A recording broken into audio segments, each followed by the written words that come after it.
You're the most honest beauty I've ever seen, he whispered. And I was blind until now. She pressed her hand to her chest, as if trying to steady her heart. Good night, Emiliano. Good night, Maria. She stepped into her room. And for the first time since the wedding, she didn't feel alone. Their story was no longer a tale of rejection. It was becoming a story of redemption, of healing, of love found in unexpected places. And it was only just beginning. If you enjoyed this story and want more powerful tales of love, transformation, and redemption, don't forget to like, comment your thoughts, and subscribe for the next episode. Your support helps the channel grow and brings you more stories that keep you glued till the end. I don't want that kind of wife, he murmured. I want the woman who sings to plants because she thinks it helps them grow. The woman who kneels to help strangers. The woman who stays invisible so others can shine, without realizing she is the brightest one in the room. Tears swelled in her eyes. No one has ever said something like that to me, she whispered. I should have said it sooner, he replied. She wiped her cheek. Emiliano. I'm afraid. This marriage wasn't supposed to be real. I don't want to be hurt. I won't hurt you, he vowed. Everyone says that. And everyone isn't me. He hesitated, then gently held out his hand. Come with me. There's something I want to show you. She stared at his hand, uncertain, trembling, before slowly placing hers in his.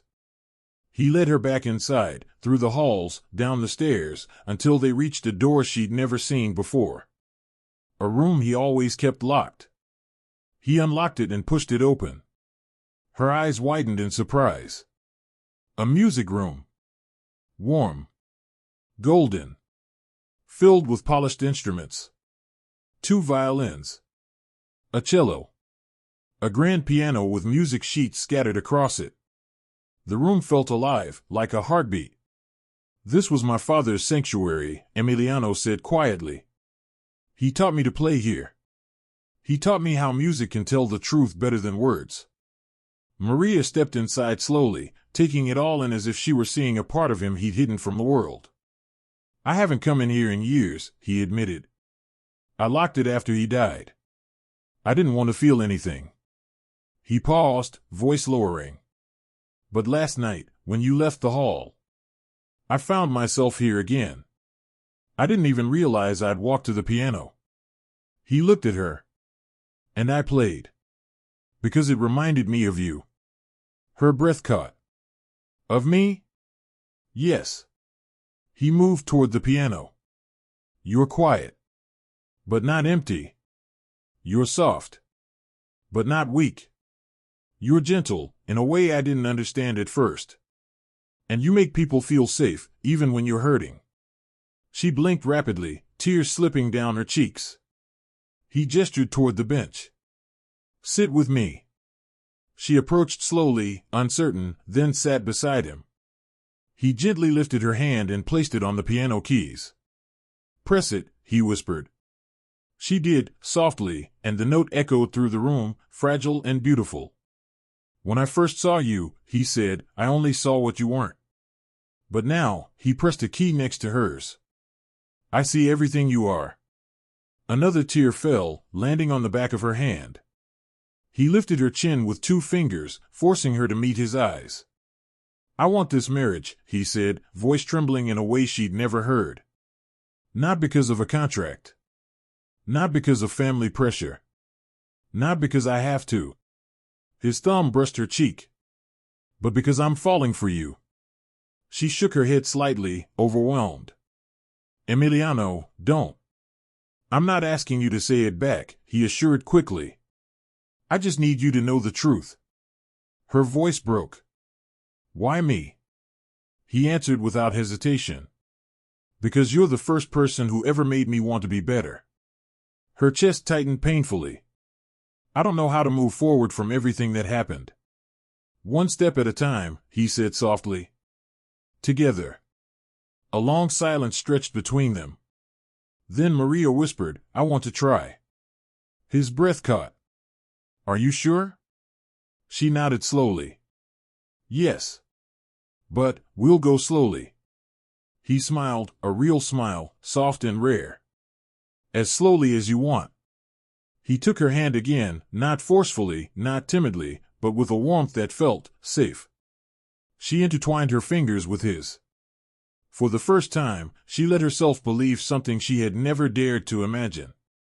That she was wanted. That she was chosen. That she was enough. Their story didn't begin with love. It began with rejection. Cruelty. Misunderstanding. But now, the scripts had flipped. The walls were crumbling. And something real, fragile, beautiful, impossible, was taking shape between them. They stayed in the music room for hours. Talking. Laughing softly.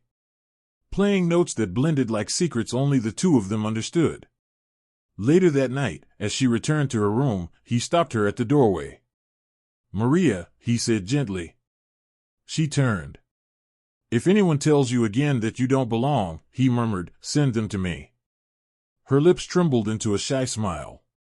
"Okay. And one more thing," he added softly. "You're not ugly. You never were." Her breath froze. "And don't get comfortable," Cecilia continued. "This marriage is temporary. Once Emiliano finds someone suitable, this arrangement will end. You will not challenge that." Maria didn't respond. Because silence was safer. Emiliano's hands tightened into fists. Every word his mother said was a threat. Every word reminded him of the damage he himself had caused. But something else happened in that moment, something final, irreversible. He chose a side. And it wasn't his mother's. He knocked on the door sharply. Cecilia went silent. Maria startled. He stepped inside slowly, his expression unreadable. His mother looked furious, but he didn't even glance at her. He looked only at Maria. "We need to talk," he said softly. "You and I." Maria looked between him and Cecilia, unsure, her fingers tightening around the fabric of her dress as if bracing for another blow. Cecilia stepped forward. "Emiliano, I was just—" "You've said enough," he interrupted, his voice edged with steel. His mother stiffened. "You don't address me that way in front of—" "In front of my wife," he asked sharply. "Why? Because she's not worthy enough to hear the truth?" Cecilia's cheeks flushed with indignation, but Emiliano didn't care. For the first time, he truly didn't care what she thought. "This conversation is over," he said firmly. "Leave." Cecilia inhaled slowly, eyes narrowing. "Be careful, Emiliano. You're letting pity cloud your judgment. If defending my wife is pity in your eyes," he said evenly, "then perhaps your judgment was flawed long before mine." A tense silence stretched, and Cecilia knew she'd lost. She lifted her chin, glared at Maria with thinly veiled disdain, and swept past them out the door. As soon as she left, the room felt more breathable. Emiliano turned back to Maria, his voice softening immediately. "Walk with me. Please." She hesitated, just for a second, then nodded. They walked through the quiet hallway, the morning sun spilling in through the tall windows. He led her to the East Garden, a place he rarely visited, but something about the air there felt right for the conversation he needed to have. She stopped beside a stone bench, keeping her distance. "What did you want to say?" He studied her face, soft, tired, guarded. A face he judged wrongly. A face he hadn't appreciated soon enough. "I owe you the truth," he began. "All of it." She didn't speak. She waited. "I was cruel to you," he admitted. "Unfair. I judged you based only on what I saw, and that was unforgivable." Maria looked down. "You were honest about how you felt." "No," he said firmly. "I was honest about my prejudice. But that's not the same as truth." Her breath caught slightly, but she stayed silent. He continued. "You didn't deserve how I treated you. You didn't deserve how anyone treated you. Last night, watching them mock you, seeing you flinch because of me, it opened my eyes." He exhaled shakily. and I hated what I saw. Her eyes lifted to his for the first time, uncertain. I'm not asking you to forgive me, he said quietly. But I want a chance to be someone you don't have to fear. Someone you don't have to hide from. Her throat tightened. Emiliano, why are you saying this now? Because something changed, he said. Many things, actually. The gala. My grandmother. The way you looked at the children yesterday. The way you helped Valentina with her medicine when you thought no one saw. He paused. And last night, when I saw you standing alone, soaked, shaking, something inside me felt like it was breaking. She looked away. But that doesn't change what we are. It can, he said. If you let it. Her eyes glistened. People don't change overnight. No, he agreed. But they can start. A tense silence lingered between them, fragile and new. Maria finally asked, and what about the note from Lucia? His jaw tightened. I ignored her. I didn't respond. She left that note because she wanted me to believe I still needed her. I don't. Why? His answer came without hesitation. Because she isn't you. Her breath caught. He stepped closer. Maria, I don't expect you to believe my intentions. Not yet. But I want to show you that I'm done pretending you're temporary. I want to show you that you matter in this house. In my life. She blinked fast, overwhelmed. You don't have to say these things. I know, he said softly. But I want to. For the first time, she didn't look away. What do you want from me? He swallowed. A chance. Just a chance. To know you. To earn your trust. To try. Her heart thudded painfully. What if I can't give that to you yet? I'll wait, he promised. I'm not going anywhere. The wind rustled through the garden, carrying the faint scent of blooming jasmine. For a moment, neither of them spoke. Then Maria said quietly, I don't know how to be the kind of wife your world expects. But he also knew she wasn't okay in ways she didn't say out loud. Inside the villa, the warmth wrapped around them, but Maria still shivered slightly. As she slipped off his jacket to give it back, something fell from the pocket, a folded slip of paper. She froze. Oh, sorry, she murmured, bending down to pick it up. No, let me. He reached it first. She shouldn't have seen it. But she had. A name. A number. A message. From Lucia. Your marriage will collapse by summer. When it does, call me. I'll still be here. Maria's eyes widened, and for the first time, Emiliano saw real pain in them, raw and unfiltered. It's not what you think, he said quickly. You don't have to explain, she whispered, voice shaking. You can talk to whoever you want. I'm not holding you hostage. I'm not talking to her, he insisted. But she only shook her head, her throat tight. Emiliano, you don't owe me loyalty. This marriage was forced. You never asked for me. I know that. He stepped toward her. She stepped back. And that tiny backward step hurt more than any insult he'd ever received. Maria, he began. But she held up her hand. I think I understand something now, she whispered. Tonight, when you covered me with your jacket, when you defended me, for a moment, I thought maybe we could actually act like a married couple. The ache in her voice broke something inside him. But then I saw this, she continued, nodding at the paper. And I remembered my place. You're misunderstanding everything, he said, frustration and desperation mixing in his tone. No, she said softly. I'm remembering reality. She walked away before he could speak again, disappearing down the hall and closing her bedroom door gently, not slamming it, not crying aloud, just quietly shutting herself away like she always did.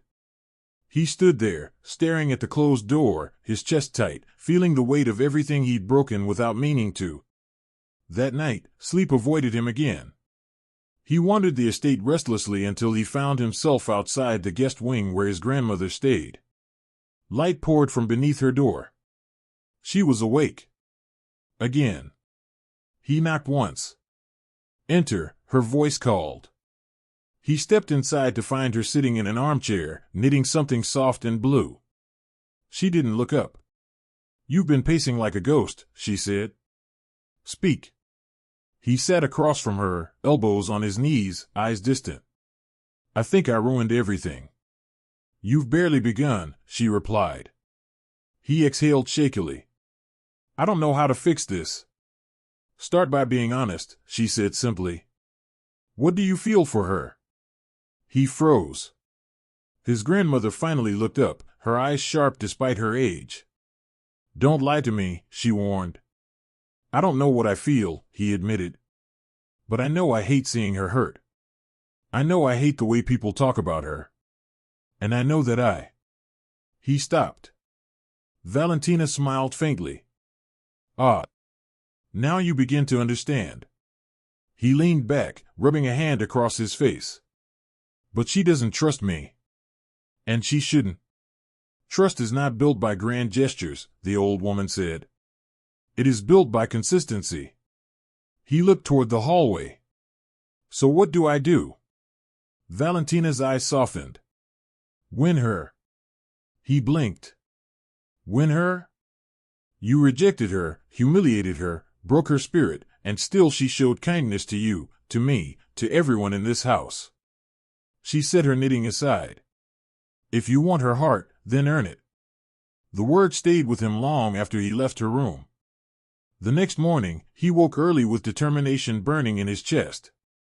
But when he stepped outside Maria's door to knock, he heard voices. Not crying. Not whispering. Voices. He listened instinctively. It was her. And his mother. Cecilia's tone was cold and clipped. "You embarrassed the family last night." Maria's voice was quiet. "I'm sorry." "You should be. A woman in your position should be graceful, elegant, composed, not clumsy and plain." Emiliano's blood ran cold. And in that moment, watching her kneel on marble floors to protect someone else from embarrassment, something inside Emiliano snapped. Not in anger. In clarity. He stepped forward, grabbed the waiter gently by the arm, and helped him up. "It's okay," Emiliano said firmly. "Accidents happen. Go get another tray." The waiter looked shocked, then grateful. And then Emiliano did something no one expected. He removed his own jacket and draped it over Maria's shoulders, shielding the wet stain from the entire room. The whispers stopped. The cameras turned. And for the first time since their marriage began, she looked up at him with something other than fear. She looked at him with confusion. With surprise. With hope. And that look felt like a weight lifting off his chest. Batch 3, 1,200 words. The gala continued, but something had shifted, subtly at first, then unmistakably. People who had been whispering moments earlier now stared at Emiliano with raised brows, surprised by the protective gesture. Others examined Maria more closely, as if trying to understand what he saw that they didn't. But Maria didn't care about any of them. She clutched the jacket around her shoulders, her fingers trembling slightly, still kneeling on the marble floor until he gently helped her stand. "You're cold," he said quietly. "I'm fine," she whispered, avoiding his eyes. "You don't have to pretend for me." "I'm not pretending," he replied. She looked up, startled again. But before she could respond, someone approached, his longtime friend and business partner, Lucia Alvarez. Confident. Poised. Dressed in a gown that sparkled like stardust. She flashed Emiliano a smile, though it faltered when she glanced at Maria. "Emmy," she said, her voice smooth. "You're making headlines already. People are saying the great Emiliano Romero is softening." Her joke was sharp, but her eyes were sharper. She'd always expected he'd marry someone like her, beautiful, socially polished, powerful. Not a woman who walked with quiet steps and avoided mirrors. We're leaving early, Emiliano replied, his tone cold enough to make Lucia blink. Oh, she asked. Why? Because my wife is drenched in champagne, your friends humiliated her, and I realized I've been a fool. He didn't say any of that. Instead, he simply said, she's uncomfortable. Lucia's expression tightened. You can't leave. The donors are expecting. They can wait. Lucia looked at Maria, irritation flickering across her face before she masked it with a polite smile. You know, dear, she began sweetly, it would help if you walked with your shoulders straight. Confidence can fix almost anything. Maria shrank at the comment, and something dark flashed across Emiliano's eyes. He stepped slightly in front of her. That's enough, Lucia. Lucia stiffened. I'm only trying to help. You've helped enough. For the first time, Lucia realized the balance of power had shifted, and not in her favor. She forced a smile and walked away gracefully, but her eyes burned with something poisonous. The drive back to the estate was quiet again, but different from the morning silence. Maria stared out the window, the city lights reflecting in her eyes. I'm sorry, she whispered suddenly. For what? He asked. For embarrassing you tonight. He clenched his jaw. You didn't embarrass me. Her voice wavered. People were laughing. At them, he corrected softly. Not at you. She didn't argue, but he saw how tightly she held the jacket, as if it were armor. When they reached the estate, she stepped out of the car, but as she did, her heel caught on the step. She stumbled, and instinctively, he reached out, catching her by the waist before she hit the ground. For a second, her face was close to his, too close. He could see the faint freckles across her cheeks, the softness in her lips, the fear in her eyes. I'm okay, she whispered. He didn't let go immediately. I know. And it broke something in her eyes he didn't know how to fix. Batch 2, 1200 words. Emiliano froze in place, his hand still resting on the cold brass handle of the library door. He wasn't supposed to be here tonight. He wasn't even supposed to be awake. But the tension of the day, the shame he tried to swallow, wouldn't let him sleep. So he walked the halls restlessly until he heard that whisper. And now he stood listening, silently, because every word Maria whispered felt like a punch to his chest. She wasn't crying loudly. Not dramatically. Just soft, broken sounds meant for no one else to hear. I wish I wasn't a burden. I wish I wasn't something people had to tolerate. Those words burned. He didn't understand the ache they caused. He didn't know why he cared. He just knew that nothing about this felt right. He'd humiliated her in front of investors and the press. He'd refused to walk beside her, to stand near her, to acknowledge her. But hearing the way she spoke about herself, like she was nothing, made something twist sharply in his chest. Before he could decide whether to knock, to walk away, or to say a single word, he heard footsteps approaching from behind him. Emiliano turned just in time to see his grandmother, Donna Valentina, leaning on her cane, watching him closely. She didn't smile. She didn't soften. She only stared, and he knew that stare was worse than 1,000 insults. So, she said quietly, you finally hear her. Emiliano swallowed hard. Abuela, you're awake. I am 92, not dead, she said sharply, tapping her cane. And even if I were half blind and half deaf, I would still see the cruelty you showed that girl today. He opened his mouth to defend himself, but she lifted her hand. He fell silent like a boy scolded by his teacher. Do you know what she did tonight? Valentina whispered. She spent hours helping my nurse prepare my tea. She insisted on doing it. She said, if your grandmother hadn't insisted on choosing me, I wouldn't be here tonight, so let me serve her. Emiliano's throat tightened. She didn't complain, Valentina continued. She didn't ask for pity. She didn't beg for forgiveness, even after what you did to her.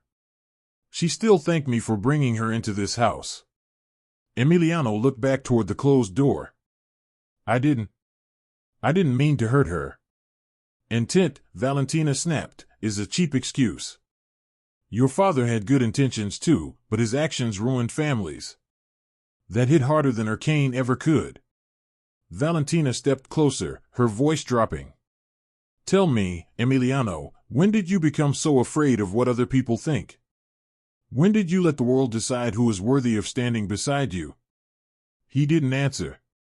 He couldn't. Because every moment of his life, every boardroom, every social event, every headline, had taught him that appearances mattered more than character. That perfection mattered. That being seen with a woman who didn't meet the world's brutal standards could destroy everything he worked for. But now, hearing her cry alone in a room big enough to swallow her whole, that entire belief system cracked. She is not the punishment, Valentina whispered. She is the blessing you're too proud to recognize. And then she turned away and walked back down the hallway. Emiliano remained frozen. He stared at the door for a full minute before finally stepping away, unable to face her, not yet, but unable to ignore the hollow feeling spreading through him. The next morning, the household woke early. There were preparations for the family's annual charity gala, a massive event broadcast across Spain. Celebrities, politicians, business tycoons, everyone who mattered would be there. And for the first time, Emiliano would attend with a wife. His mother's dream. His nightmare. He walked into the dining room still exhausted from a restless night, only to find Maria already there, arranging plates, even though the staff were supposed to handle everything. She wasn't wearing makeup. Her hair was tied in a loose braid. She looked tired, eyes slightly swollen from crying, but she still whispered a soft, "Good morning," without looking up. He felt something inside him flinch. "You don't have to do that," he said quietly. She froze, surprised by the gentleness in his voice. She looked up slowly, her eyes confused, cautious. Like she didn't know what version of him she was speaking to. "I just wanted to help," she murmured. "You're our guest," he said. Her eyebrows pulled together. "Your guest?" He felt the mistake immediately. He corrected himself quickly, his voice low. "You're my wife." But it sounded strange, even to him. She didn't smile. She didn't blush. She didn't look flattered. She just nodded once and returned to arranging the plates, as if the word wife changed nothing. Maybe it didn't. Not yet. After breakfast, stylists and planners rushed into the villa preparing Maria for the gala. His mother, Cecilia, insisted on supervising everything. Her eyes followed Maria with sharp judgment. "Make sure the makeup contours her jaw," Cecilia whispered to the stylist, pretending Maria couldn't hear. "And choose a hairstyle that hides her neckline. We don't want her looking plain." Maria didn't react. She kept her eyes down. She let them mold her, touch her, rearrange her like furniture. But Emiliano's stomach tightened. He hated how they spoke around her like she wasn't there. He hated how familiar this scene was, how many times women in his world had been treated like accessories instead of people. By evening, Maria stepped out wearing a floor-length silver dress, shimmering softly under the lights. It wasn't revealing, it wasn't dramatic. It was modest, elegant, and crafted for someone who didn't want to stand out. His mother wasn't thrilled. Emiliano couldn't look away. For the first time since meeting her, he noticed the curve of her shoulders, the quiet grace in her posture, the softness around her eyes. She wasn't breathtaking in a traditional sense. She wasn't sculpted like the models he dated. She wasn't glamorous. She was real. And that hit deeper than beauty ever could. Maria adjusted the fabric nervously. "If it doesn't look right." "It's fine," he said, but his voice came out rougher than intended. He cleared his throat. "It suits you." She looked up, startled again. Maybe she wasn't used to compliments. Or maybe she didn't believe them. The car ride to the gala was silent, filled with tension, but not the same kind as before. It was different now, thick with things unsaid. He sat beside her, aware of the space between them. Aware of the way she kept her hands tightly clasped in her lap. When they arrived, photographers swarmed. Cameras flashed. People shouted his name. But the moment Maria stepped out beside him, the whispers started. Is that her? The arranged bride? She's not what I expected for Romero. Why would he settle for that? Maria heard everything. He saw the way she stiffened, the way her eyes flickered down. She didn't cry. She didn't break. But she shrank barely, but enough for him to notice. The old version of him would have pretended not to hear. Tonight, he hated every whisper. Inside the ballroom, more eyes followed them. Some polite, some cruel. Every judgment hung in the air like smoke. Then something happened. A young waiter carrying a tray tripped, spilling champagne across Maria's dress. The entire room gasped. Someone snickered. Another whispered, clumsy, just like she looks. Maria immediately knelt, picking up broken glass, apologizing to the waiter even though she was the one drenched. Liam Vance didn't breathe when the ballroom doors opened. There she was, Amara Greene, his arranged bride. Quiet. Plain. Dressed simply. Hair pinned in a way that made her look older than 25. One glance, and his expression curdled. You expect me to marry that? He muttered. He thought she couldn't hear him. He was wrong. Amara stopped mid-step. Her eyes flickered toward him, not hurt, just strangely calm. Almost as if she'd expected this reaction. Almost as if she'd seen it 100 times before. You can call off the engagement, she said softly, her voice steady. You don't owe me anything. Liam smirked. Good. Because I don't want a wife who'll embarrass me. But Amara didn't flinch. Didn't cry. Didn't break. Instead, she smiled. A small, unsettling smile, one that made Liam, the billionaire heir of Vance Technologies, take half a step back without knowing why. You're making a mistake, Mr. Vance, she whispered. Bigger than you realize. Before the story continues, don't forget to like, subscribe, and drop a comment to support the channel. Liam brushed off the strange feeling and turned away from her. He didn't care who she was. His mother had arranged the engagement with the Greene family to merge their companies, but Liam refused to be tied down to a woman he found visually unimpressive. He made a scene in front of everyone. This is over, he declared. I'm not marrying someone I can't proudly introduce to the world. Amara simply nodded, turned, and walked away with a grace that irritated him more than her appearance had. How dare she be calm? How dare she not beg? Every woman he rejected cried, protested, or tried harder. But Amara left with dignity. Perfect posture. Silent steps. Composure he couldn't understand. What's her deal? Liam muttered. No answer. Everyone was too embarrassed to speak. That night, after ending the engagement, Liam stepped outside the Vance estate to get fresh air. He didn't expect to see Amara sitting alone on the stone garden bench beneath the old lanterns. The air was cool, but she wasn't shivering. She wasn't angry either. She was holding a sealed envelope and staring at it like it weighed 1,000 pounds. He approached out of curiosity. You're still here? He asked. I'm waiting for the driver, she replied coolly. My mother insisted we leave together. Liam nodded stiffly. Look, I wasn't trying to humiliate you.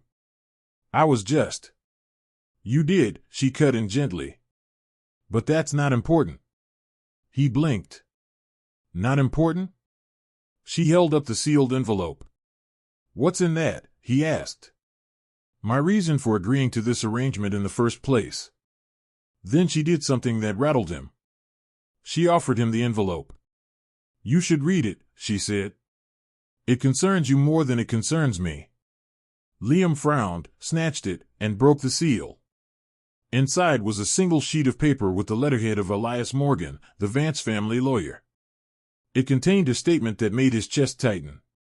As per the late Maxwell Vance's confidential agreement, the Greene family is entitled to the protective clause regarding the consolidation of assets if circumstances require.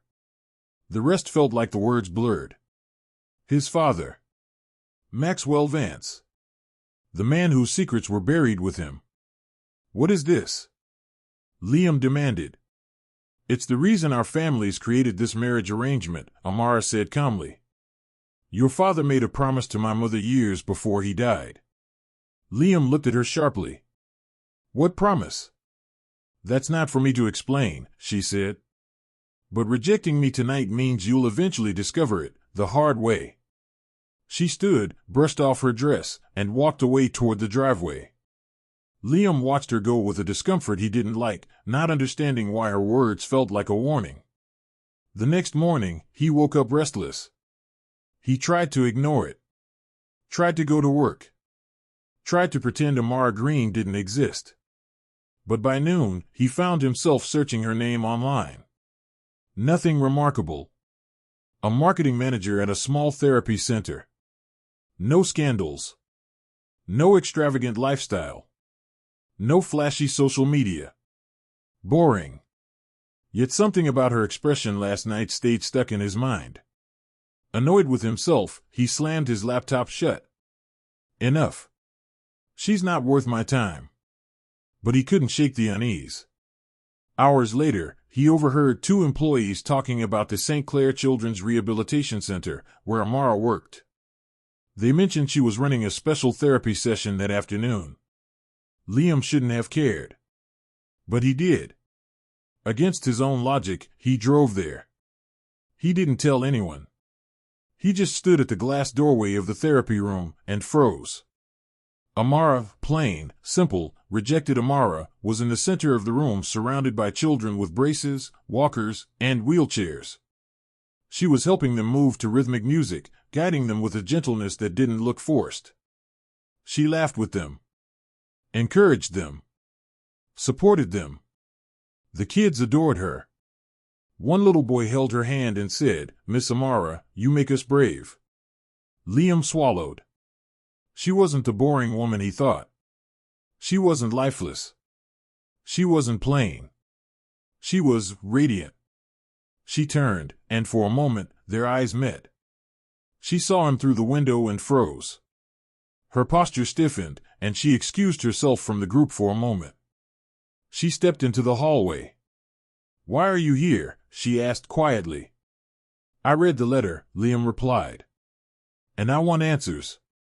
"And," she said, "my father, he was involved with your family?" Amara nodded slowly.